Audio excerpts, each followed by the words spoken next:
ఒక ఉద్దేశంతో భూభారతి చట్టాన్ని తీసుకురావడం జరిగింది. మరి ఈ చట్టం యొక్క రూపకల్పనలో ఎంతో మందితో చర్చలు చేయడం జరిగింది, రైతు సంఘాలతో చర్చలు చేయడం జరిగింది, మేధావులు అధికారులు అందరితో కూడా చర్చించి మన దేశంలో ఉన్న మంచి రెవెన్యూ చట్టాలన్నీ కూడా పరిశీలించి వివిధ రాష్ట్రాల్లో అమలవుతున్న రెవెన్యూ నియమాలన్నీ కూడా పరిశీలించి ఈ నూతన చట్టాన్ని తీసుకురావడం జరిగింది.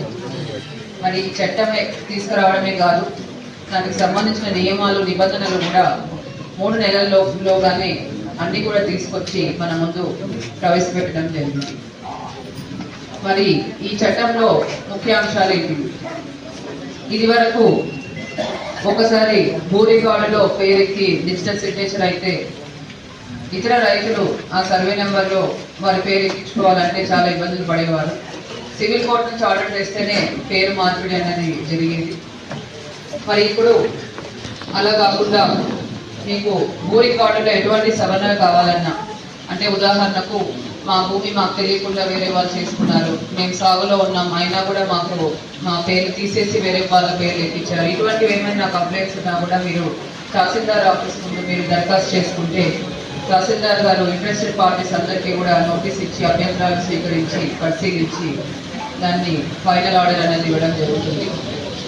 కాబట్టి ఎటువంటి సవరణలు కోరినా కూడా ఇప్పుడు అవి మన తహసీల్దార్ ఆఫీస్, మీకు అందుబాటులో ఉన్న తహసీల్దార్ ఆఫీస్లోనే పరిష్కారం అయ్యే విధంగా కొత్త చట్టం ఏర్పాటు చేయడం జరిగింది.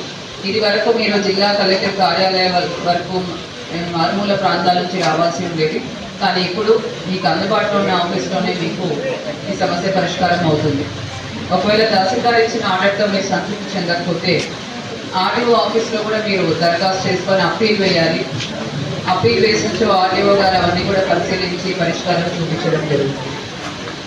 ఒకవేళ ఆర్డీఓ గారు ఇచ్చిన అప్పీల్తో కూడా మీరు మాకు న్యాయం జరగలేదని మీరు అనుకుంటే జిల్లా కలెక్టర్ కార్యాలయంలో కూడా మీరు అప్పీల్ వేసుకోవచ్చు. ఆ అప్పీల్ని కూడా నిర్ణీత కాల సమయంలో పరిశీలించి పరిష్కారం చూపించబడుతుంది. ఈ విధంగా సివిల్ కోర్ట్స్ని ఆశ్రయించకుండా కేవలం మన రెవెన్యూ కోర్ట్స్లోనే ఎంఆర్ఓ ఆర్డీఓ ఆఫీస్లోనే మీకు చాలా వరకు సమస్యలు పరిష్కారం అయ్యే విధంగా కొత్త చట్టం ఏర్పాటు చేయడం జరిగింది. ప్రతి సమస్య కూడా ఒక కాల పరిమితి ఇవ్వడం జరిగింది. 30 రోజులు, 60 రోజులు, 90 రోజుల్లో అన్ని సమస్యలు కూడా పరిష్కారం అయ్యే విధంగా ఏర్పాటు చేయడం జరిగింది. మరి దీంతో పాటు మనకు భూ సరిహద్దులు మధ్య కొన్ని గొడవలు, కొట్లాట్లు ఇవన్నీ కూడా మనం చూస్తూ ఉంటాము.